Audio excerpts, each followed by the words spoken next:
I lost both my parents early. My dad passed away when I was 10, and then 11 ako nung namatay yung mama ko.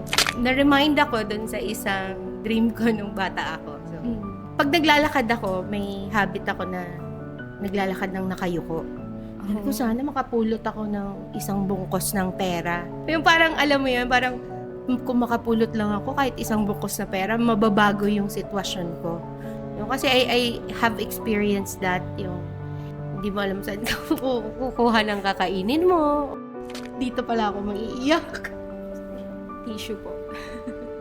Oh, that you would bless me and extend my territory, that your hand will be with me.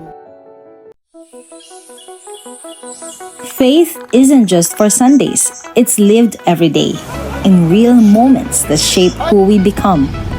Here at Faith in Real Life podcast, we share real stories and honest conversations about faith. The wins, the losses, the joy, and the mess. All centered on walking with Jesus. Real conversations, real life, real faith in Jesus. This is Faith IRL.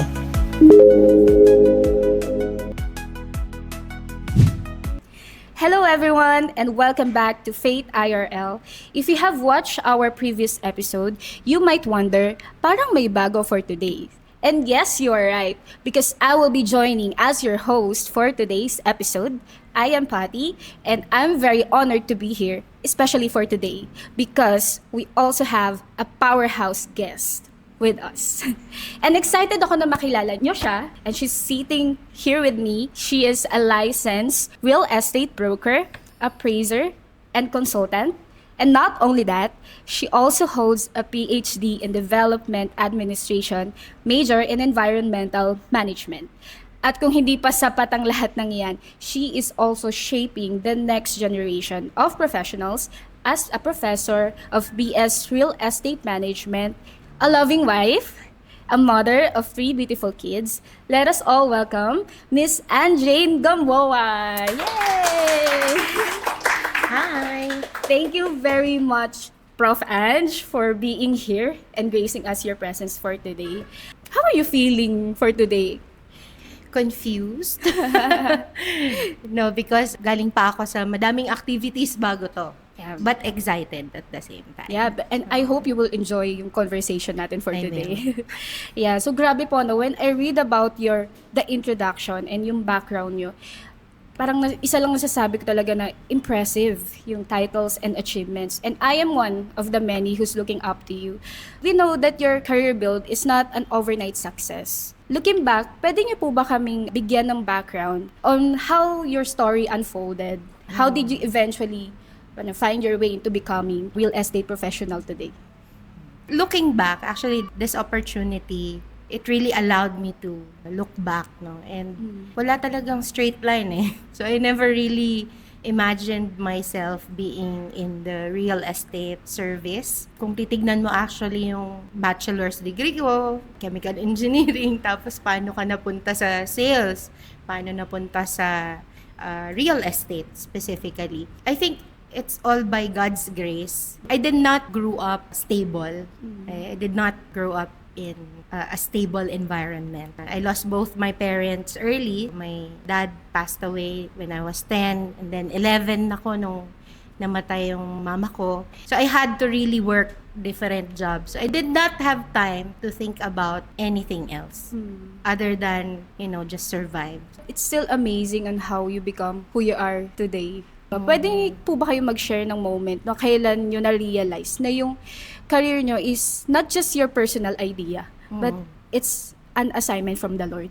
I think habang dumadaan ka sa life, dahil nga, syempre, ang daming mga pangyayari sa buhay natin, you meet a lot of people, there's your family, your friends, hindi mo marirealize yung mga bagay na to, no? Until you actually step back and look. Na-remind ako dun sa isang dream ko nung bata ako. So, I was working sa market. So, literal to, not the marketplace that we know na Yung workplace. Palengke po. talaga. So, dahil na wala yung parents ko early, high school, So, weekend, nasa palengke na ako. So, yan. Kasi yung tita ko is nagtitinda ng gulay sa palengke. So, I get my salary. No? So, Saturday, Sunday, I work there. Pangbaon ko na yan for the whole week. So, and sa probinsya, malaking bagay na yon. Iniisip ko kung ano ba yung iniisip ko during that time. No? Yung nag-stay ako dun sa, nasa market ako. Hindi ko alam kung anong iniisip ko. Hindi ko naman plinano na nandito ngayon, di ba? At being a testimony of how good God is. Pero na-remind ako dun sa isang, I find it crazy actually na dream. Pag naglalakad ako, may habit ako na naglalakad ng nakayuko. Sabi ko, sana makapulot ako ng isang bungkos ng pera. Yung parang, alam mo yun, parang kung makapulot lang ako kahit isang bungkos na pera, mababago yung sitwasyon ko. I think it's something worth noting ngayon. Looking back, it has always been the dreams that fueled me. Yung parang, sana magkakotse ako, sana magkabahay ako, sana makaalis ako sa situation ko. So sometimes, it's the dreams that are impossible that moves you forward. I like that, ate. Parang naalala ko lang kasi isa sa mga sinasabi ng father ko, wag daw akong tumigil mag-dream. Kasi yun yung isang bagay na free gawin dito sa mundo. Tama, Wala tama. namang bayad mag-dream. So, go Totoo. dream. Ganun lagi Yes. sinasabi. Paano po binago ng realization nyo yung pag-handle mo po sa mga boring or yung mga mahihirap na araw for you as a professional? Difficult days are always difficult. Yeah. Parang there's no other way to put it. You just need to Go through push it. through. It's part of Tapusin me. mo. Parang sa akin, ang iniisip ko lang lagi, paano kung nag-give up ako? No? When I was 11, I could have given up na at that point. Ano yan parang 1 month lang before ako mag-graduate ng elementary. Ando naman yung palengke. Nasa palengke naman ako ng my whole high school year. So I could have stayed there. That could have been me. That could have been my life. No? And it was difficult, but it's sustaining me. Yeah. You know? Pero, the difficulty is always there in everything, in any situation na meron tayo. And that's one thing I've realized. Kasi, kahit nawala na ako sa situation na yun, I have my family. Hindi naman nawawala Nung nag-anak ako, may problema pa rin. Kahit nung college ako, yung tuition ko, problema. Yung lahat naman, pangkain mo for the day, problema. But the thing is that I always had something to hope for. Hindi pa siya tapos. Parang ganun. Nagising pa ako Yeah. Good job. That's true. Yung difficult times is really a part of who we are today, di ba? Yung pinagdaanan. Hindi mo natin. malalaman kung ano yung meron bukas. Yeah, Pag hindi hindi mo tinapos. Nag-push through diba? doon. I wonder, ate, nga, as a Christian, meron ka bang specific prayer when it comes to your, professional?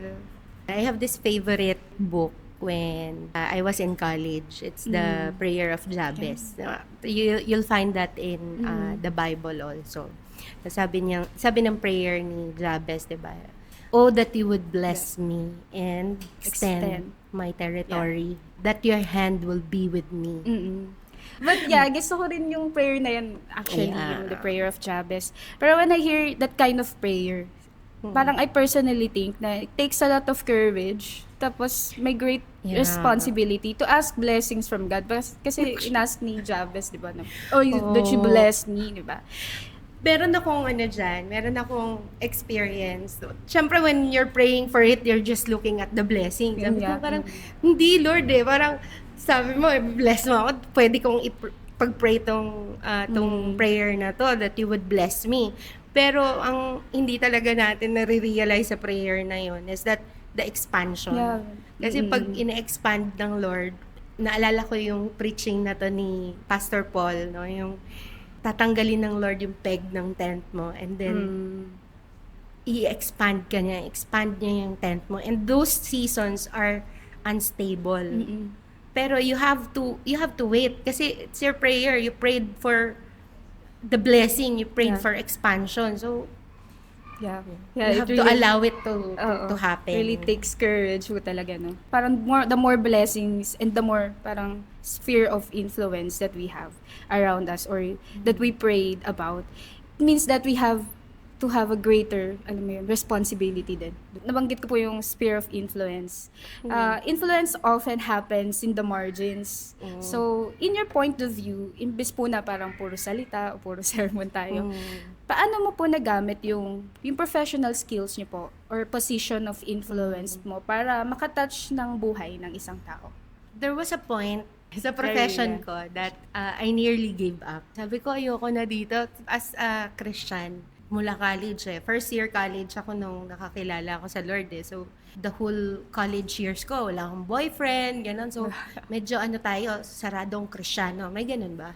So, ayun, no? So, medyo tayo, legalistic ba mag-isip? So, it was very hard for me to really practice the profession kasi you see all the things that are happening around you. Happening in the industry, in the service, in the profession. I think it was also the Lord who allowed me to meet this person. So there's this conference that I attended. One speaker there, na Kristiyano siya. So she's a Christian and she's also a professional. In the big conference hall, attended by hundreds of agents and brokers, she challenged all of us. Pinatayo niya lahat kasi she was testifying about her success in the profession. So, gaano kalaki yung mga naging earnings niya, how she practiced her profession. And then, she gave all the glory back to God. Wow. Sabi niya parang, this is not possible without God's love and God's grace. Tapos, kung gusto nyo din to, I challenge you to. And then she shared the gospel doon sa big hall, she did that and I was like very mesmerized. I was with my husband during that time. Sobrang mesmerized kami kasi parang, posible pala tong mangyari kahit dito sa real estate, pwede pala tong gawin.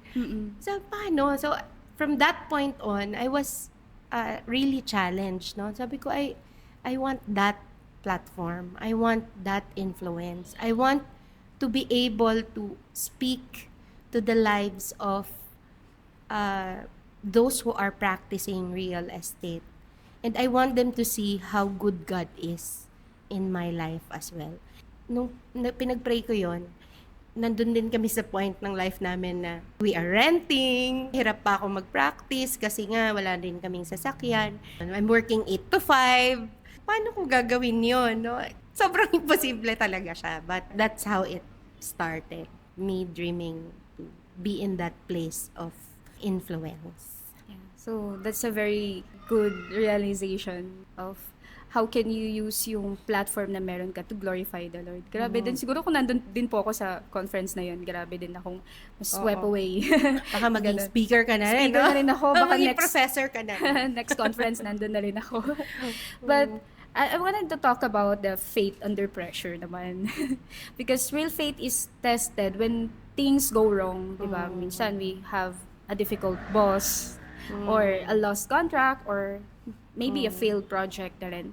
So share ka naman po ng story mo about your professional failure. Kung saan masasabi mo talaga na yung faith mo is your greatest asset. Then may mga seasons na ganun, di ba? Even yung faith na meron tayo, parang, Lord, paano mo gagawin yun? Nandiyan ka ba? So sometimes we don't feel what the Lord is really doing. And come to points like that in my life, lalo pag I'm faced with disappointments, parang after all the things that you have poured in, tapos parang hindi mo makikita yung gusto mong makita. Yung parang yung end point na inisip mo na sana ito yung mangyari. Or, di ba, when we dream, we have that vision, we have that picture perfect ng bagay na gusto nating makuha or marating. So, if that doesn't happen, our faith really gets shaken. I think people is also a huge part of that.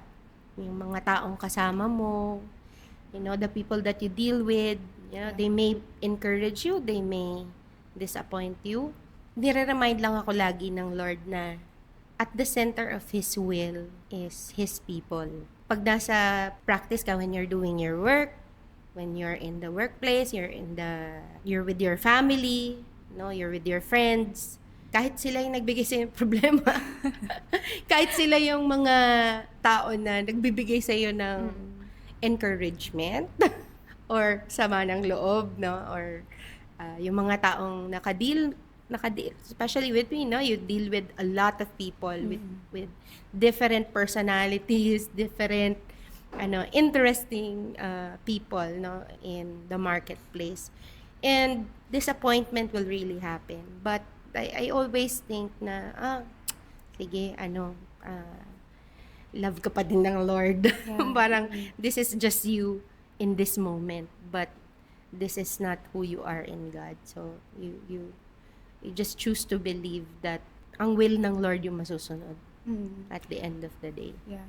Kayo po personally, ano po yung mga natutunan nyo tungkol sa character ng Lord in that moments? Very recent na realization naming mag-asawa. Pag dumating ka sa point na you consider yourself better than the person yesterday, than the person in the market. Parang kung ikukumpara ko yung sarili ko, today I'm better. I'm in a better place. Iniisip ko, pag nawala ba to, Lord, anong magiging reaction ko? So, how will I respond to you taking this away? Iiyakan mo yun. Gusto mo ng tissue. Dahil, no, parang sabi ko, parang paano, Lord? Parang I came from that to this. Nothing belongs to me. No, none of these things are mine. Yeah. So, if the Lord wants to take it away, then it's for Him. Ang hirap, di ba? Pero, kailangan lang, may kasamang siya, iyak. If the Lord takes away something, it is because He has another thing that He wants to do in your life. It's a good realization to ponder. Diba po? Dadalhin ko rin po yan after nitong interview. I wanted to go back din po dun sa area of your influence because we know you have many roles in life. Diba? You are a mom, you are a wife, you are also a friend, and also an ate. But you also have a different roles that requires a specific or technical skills, such as being real estate, broker, and most especially a professor po. Pwede po ba kayo mag-share ng time kung paano niyo po nakita or paano ginamit ni God yung specific or technical part po ng job niyo para makasolve ng problem and at the same time, makabless naman ng mga tao sa paligid niyo? In a way na kayo lang po yung makakagawa. Oo. Parang ganun. I can answer that technically. Yeah. Pwedeng technical nating sagutin or pwede ding hindi. Pwede po both. Pwedeng both. Pwede din. So, sige. Technically, real estate is a part of the life of every Filipino.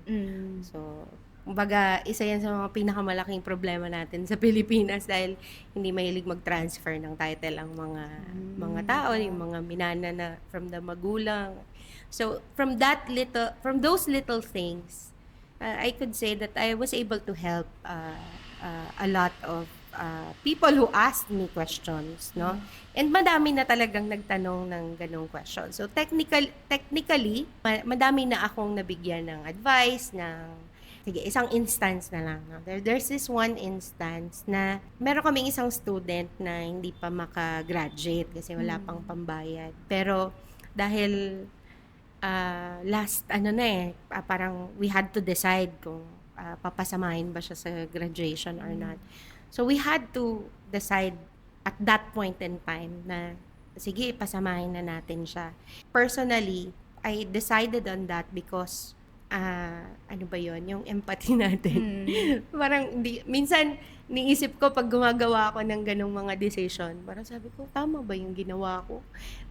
Masyadong abrupt yung decision, parang papaisip mo, parang hindi wise yung ginawa ko. Parang hindi talaga tama, parang ganon, no?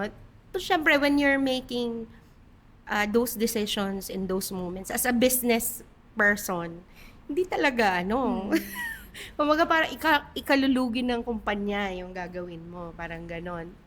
And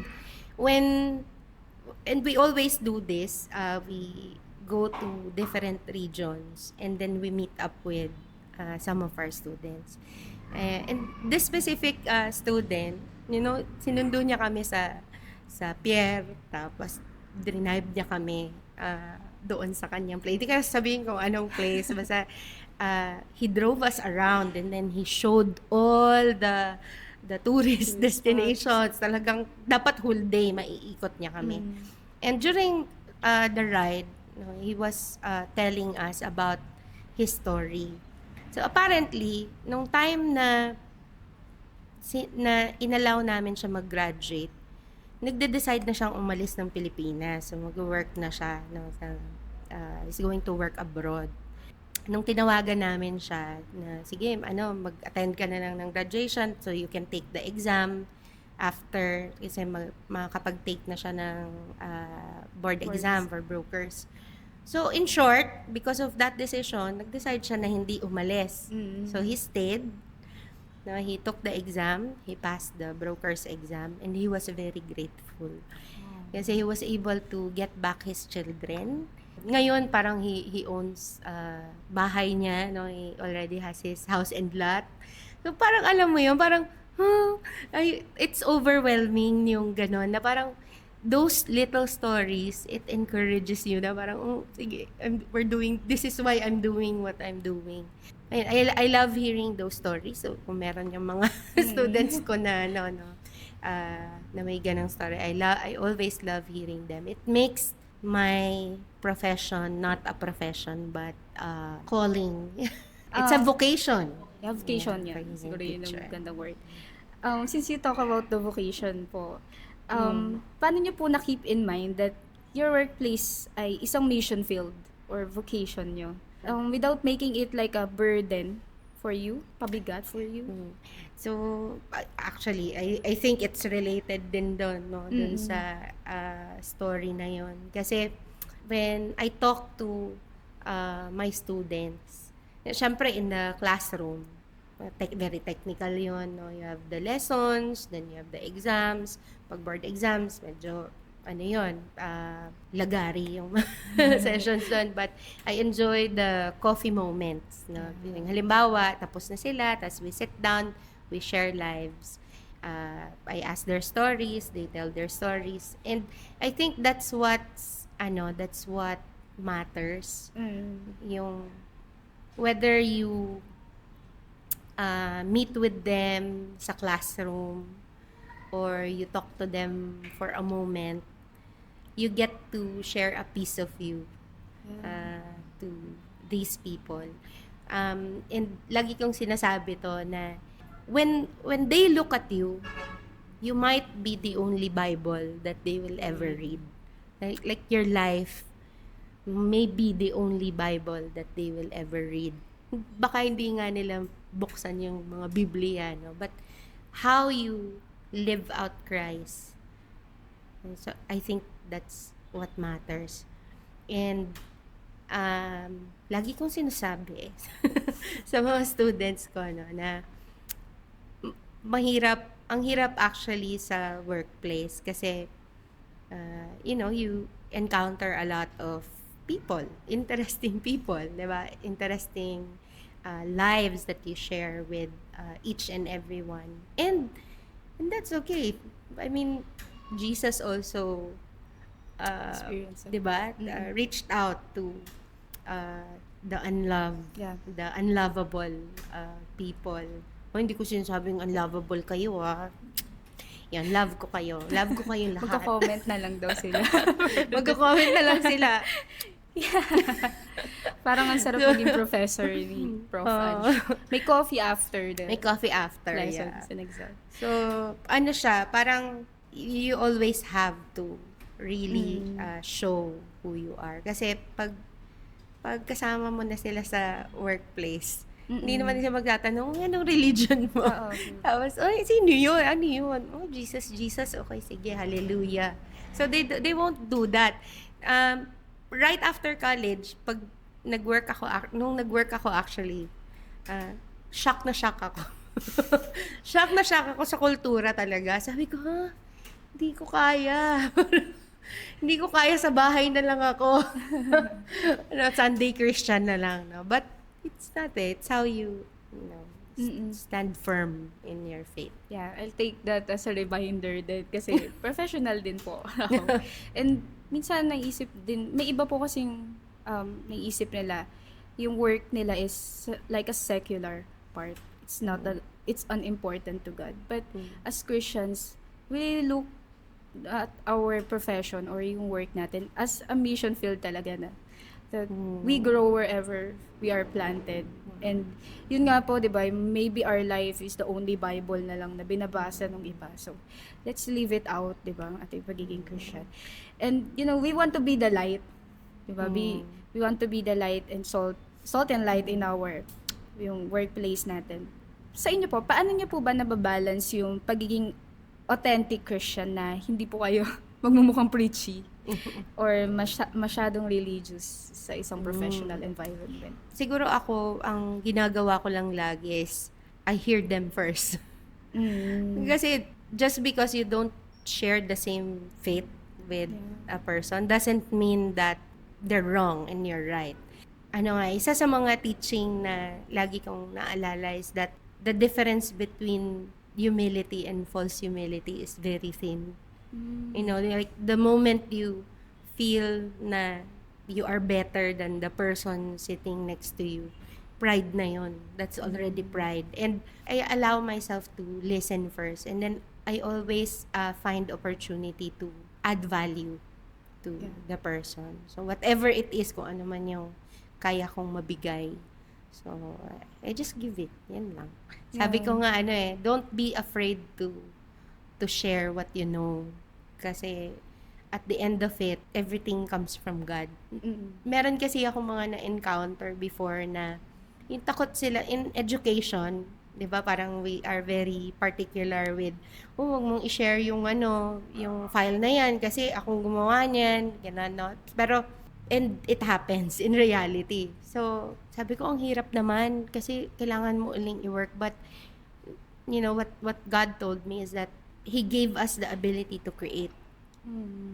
Create something from our mind. So, if you were able to create this, then you can improve. You can only improve. And, give back the glory to the Lord from that. Meron po ba kayong time in your personal or your professional journey na meron lumapit sa inyong katrabaho? Kasi parang ako po nasa isang professional setting din. Though I work from home, pero meron din naman akong mga ka-work. And alam mo yun, parang gusto mo rin silang bigyan ng advice, di ba? As a Christian, ano yung point of view mo? Kasi kayo po ba, do you experience na may lumapit talaga sa inyo na, and then they talk about your faith, then parang mas nakita nila kasi yung quality of your work kaysa sa mga words mo. Parang ganun po ba? I do have several instances na ganun. Although, hindi ko nga mabigay lahat yung oras ko sa inyo. Madami talagang gusto magpa-mentor. And I'm very grateful and very honored na ganun yung gusto nila. So it's a privilege na they are seeing something in you po. Oo, pero siguro what marked me are the divine interventions. So I really love those moments. There's this one particular story.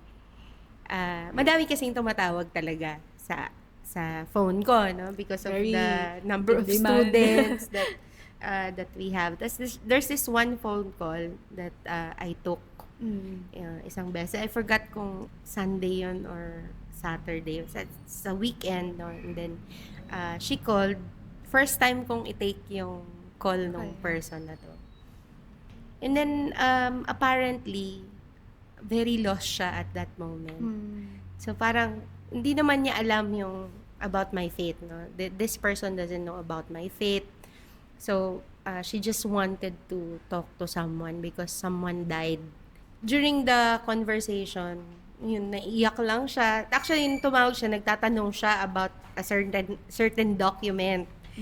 Tapos, sinagot ko. So, I answered her question. I entertained the question kasi ganun naman normally yung mga calls na kukuha ko from students. So, after that, Nagkwento siya actually, I'm very grateful. Sabi niya na sumagot ka sa akin, Prof, kasi sobrang lungkot daw niya at that moment kasi ayun nga yung kanyang anak-anakan ay namatay. So sabi ko kailangan ko ng kausap. Tapos nagbe-browse lang siya ng phone niya. Tapos ako lang yung nakita niya. So, sarang, sige, bahala na kung sasagot siya, kung hindi siya sumagot. Hindi, pag sumagot siya. So, grabe siyang blessed doon na sinagot ko yung call na nung nagpunta kami doon sa probinsya nila, binakanta niya yung kanilang restaurant kasi doon kami review. So, ayun. So, those moments are precious sa akin. So, I think, I just believe that there's a lot more to it. And I believe that these people, the Lord has something for them as well. Yeah.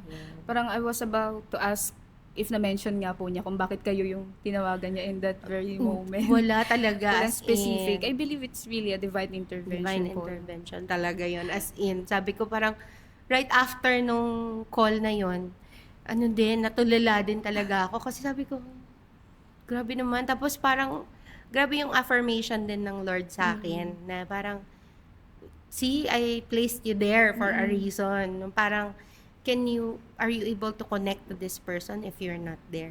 Diba? Hindi, diba? So, ayun. Siguro it's a part of being Christian din po, no? Wherever parang pinlan tayo ng Lord. And we are the light that cannot be hidden nga daw po. No? So, The I salt think also. The salt. I think it's parang siguro, maybe it's the reason why kinol ka din niya talaga to ask your advice. Yeah, Isa sa mga nasa heart ko din talaga sa real estate is mabago. Dahil nga, sabi ko, ang hirap talaga, ang hirap, no? And you cannot do it overnight. So, I also tell my students about it, no, na hindi natin yan kayang baguhin ng tayo lang. Pero, I believe that the small adjustments that you take, diba, pag naglalayag ka, ang lalim. Pag nagsisale ka, diba, pag in-adjust mo yung direction mo kahit 1 degree lang. So, that's going to really matter in the long run. So, sabi ko, one step at a time. Yeah. So, I love all the stories that you've shared. ang dami, no? Gusto mo pa ba? Gusto ko. Baka may specific pa po kayo. You can always share that. But looking back at your journey po, grabe yung mga pinagdaanan nyo from dreaming nung bata kayo until now, kung nasaan man kayo. Paano po ni-refine ng Lord yung mga personal dreams nyo po para mas maging align dun sa purpose niya? Dun sa pagsiserve nyo para sa Kanya? It's never a straight line. Na parang, doon ko gusto pumunta. Tapos, ito yung pinanggalingan ko. Tapos, straight line lang na parang, ito talaga yun. Real estate talaga yung mapupuntahan ko. No? Real estate broker, appraiser, consultant, or whatever it is. And, I believe it's also not the end point. Yung alam mo yon, parang, when I look at it, it's like an orchestra. Para siyang orchestra na alam na ng Lord kung ano yung gagawin niya sa iyo, pero you are there because you're playing a role for his purposes. And the role is to give him glory, for him to be glorified. My parents, they actually died very early. 36 years old. Kaya sabi ko dati, meron akong fear of 36. Natatawa sa akin yung Ba't nalampasan? Nalagpasan ko na, 40 na ako ngayon. Napa-HGVille pa. Sabi ko, oh no. Takot ako dun sa 36. Pero hindi ko yan alam agad. Nung 35 na ako, nalaman ko na. Sabi ko, takot pala ako sa 36. Di ba, praise God kasi tapos na. Yes, thank you Lord. Kasi nga, 36 namatay yung father ko din, 36 yung mother ko. So, I think, I may end up dying at 36. So, kaya nagmamadali ako lagi. Itong parang, siguro kanina nung nakita niyo ako pagdating dito, parang nagkukumahog ako dito na, feeling ko inahabol ako ng mga 1,000 soldiers. So, I think it's something that I have, it's part of me. Ano naman, may purpose naman ng Lord doon. But, ayun, there are things that we uncover as we live our life. Ba't ako napunta sa real estate? Right after college, nagka-baby ako. So, the dreaming part, sabi ko, after college, makakapag-work na ako, parang meron na akong, hindi na lang ako part-time worker, hindi na lang ako student, assistant. So, I had a lot of hope, but then, yun nga, there are ways that you get disappointed with what happens with those dreams. Hindi ko pala agad to magagawa. So, I had to work harder. So, if I may put it that way, So, I had to work harder because now, I have a family, which I am very grateful for. I told that story in my book. So, basahin niyo na lang yung book ko. So, mamaya, sabihin natin yan. But, during the time na nag-work ako, I actually did mga odd jobs din I consider those odd jobs kasi as someone who graduated ng chemical engineering, parang iniisip mo, parang sana prestigious yung work mo, 'di ba? Parang after that. Ano But mga example? so I did online jobs na walang security. Syempre, you don't have the security of that. I worked sa corporate siguro mga 1 year, tapos magre-resign kasi mahirap maghanap ng kasama sa bahay. So, we had to juggle all those things. No? So, during the time na nag-work ako from home as SEO. SEO, yeah. SEO, Search Engine Optimization. Digital marketing. Ayan. So, I did digital marketing. Puro foreign yung clients ko. Tapos, meron akong naging client na local. So, doon naman napakita sa akin ng Lord ang real estate. So, sabi ko, ba't ganun ang lifestyle nila? Sabi ko, possible ba yun? Kasi, di ba, parang I'm always working 8 to 5. Yung nagmamadali ka sa umaga, tapos, actually, hindi ako pang umaga nun pala, pang gabi ako. So, sipin mo yun, dapat pupunta ka sa office, tapos makikita mo sila, nagko-coffee lang during, office hours. Sabi ko, bakit ganun? Bakit kaya nilang gawin yung ganun? What's in them na dapat makuha ko? So, I actually looked at their life. And that's how I discovered real estate.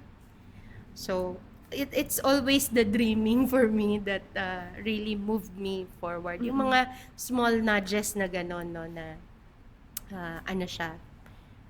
the Lord shows you something and then you start to I think it's also the Lord who placed those dreams in our hearts. Yeah. So, I have always honored, treasured all those dreams that I have, kahit gaano ka-imposible. Parang I wonder po kung may mga anong klaseng affirmations po yung nakuha niyo from the Lord na nagsasabi, yes, just pursue the real estate profession. Parang ganun. Parang kasing ako para akong nothing to lose lagi. So, I always like to jump in. Jump in head first. Sabi ni Miss Anne. So, I always like to take risk. Although, tinuro na rin naman sa akin ng Lord maging cautious, especially in doing business. But, the affirmation part is my partner sa business ngayon. And I really honor her kasi she is that person na may nakita siya sa akin. So, parang may nakita siya. Hindi ko alam kung ano. But I'm very grateful that she really saw me in a way. She saw me, and she gave me a platform. So, tinatawag ko actually nanay yun, pero ayaw niya kasi, mag-partner lang kami. So, wag na daw nanay. Pero parang, I see her as that person. No? Parang, she allows me to grow. And, Yeah. and I think that's very important. Important po to have someone talaga who will believe in you then and who will see something in you. Yes. Grabe. I have this one or this last question for you po. Since you said that your dreams fuels you as a professional today, ano na po yung mga nililook up nyo or ano na po yung mga dinidream nyo lately? Nung mga time na walang-wala talaga kami, walang-wala ako. So, I dreamt of having it. Having money, having an education. Makapag-aral lang, okay na ako. Going to college. Those things that were impossible in those moments. And the Lord has always shown Himself faithful each and every time. And ngayon, parang, I think if I am to assess myself, sabi ko nga kanina, parang, Lord, wala dito ngayon eh. Nothing here, no, dun sa mga meron ako ngayon is mine. So, these are all yours. Parang, He can always take it away. And I'm okay with it. But, in my heart, siguro sabi ko kanina, parang I want the blessing to not really stop sa akin. And siguro I'm also using this opportunity, no, kasi nga I'm grateful for the platform na binigay ng Lord sa akin, the influence. And recently, talagang kailangan ko nang magsulat ng libro. Yun talaga yun. And I already have the review manual na sabi ng mga estudyante ko, ang kapal daw masyado. Parang 1,000 pages ata yun. Sabi ko, kasi pag hindi mo inaral, babagsak yan sa'yo. So, sobrang bigat. Sa bigat niya. Oo, pero sabi ko, parang I don't want to be known as that person na sa real estate lang. So, I think it's last year, when I started writing about my testimony.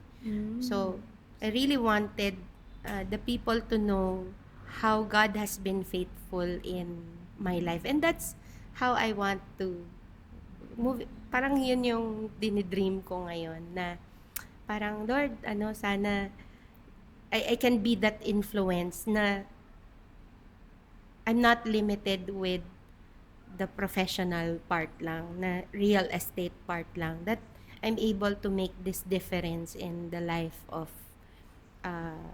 the people I meet in the workplace or wherever, companies or what. Yun. And then, I also wanted to, I think in one of the moments that I spent with God, nalimutan ko anong year yun.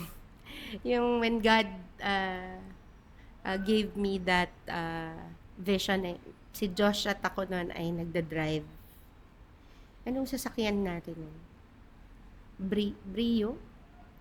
We were driving the Brio. Hindi, BRV na yun. So it was 2017 or 2018, bago mag-pandemic. Grabe yung binigay ng Lord na desire, vision for Isaiah 60. Isaiah 60 na parang ang ganda siguro noon, no, na there will be this place where people can just come and be blessed. Wala silang makain, punta lang sila doon. No, kasi I have experienced that, yung hindi mo alam saan ka kukuha ng kakainin mo or that, no. And yung orphans, dito pala ako maiiyak. Tissue po.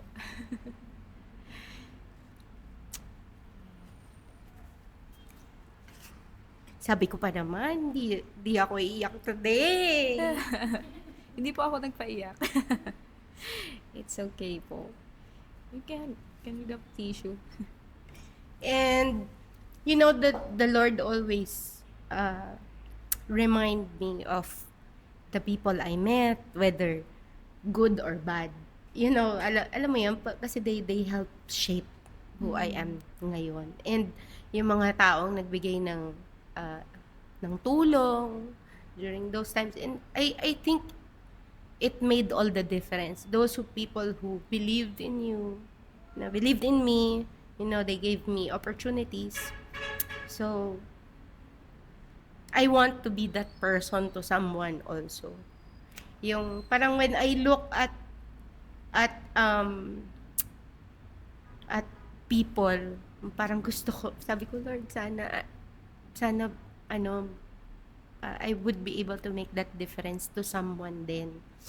And actually the Isaiah 60, when I'm reminded of that recently lang ulit, na about that place, sanctuary ba, ganun. People can just come to pray, to worship, to shelter, to to have it as their refuge. Iyon, siguro moving forward, that's really what I want to do. Ayan, so ang dami ko pong natutunan personally in this conversation. And we're very excited for your upcoming book. Yes. So thank you. Tanong mo na din kung anong title. Yeah. Speaking of your upcoming book, can you share the title po? Or even a teaser? Wala. Actually, wala pa. Wala pa. Ini-edit ko pa, pero the title is Still Becoming. Still Becoming. Wow. That's a very interesting. Parang isa po ako sa mga mauunang bumili nan. Pero wala pa. Wala ba? Yeah, we are excited for that. So, thank you po for sharing your heart, Prof. Ange. And we are very honored to be with you here. And alam ko yung mga manonood pa nito is marami din talagang mapupulot dun sa journey nyo, yung personal story nyo, up to how you become who you are today. And thank you for being our guests here in the Faith IRL. So, thank you guys. If ever you have a comment or kung kayo mga dating mga student ni Prof. Ange and you want her to, you want to show love for her, yun, pwede po kayo mag-comment dyan below. And also, kung naisip niyo po na meron pang ibang mga pwedeng manood ng series or ng episode na ito and mabibless, just share this to them. And we're gonna see you on our next episode. Thank you and bye!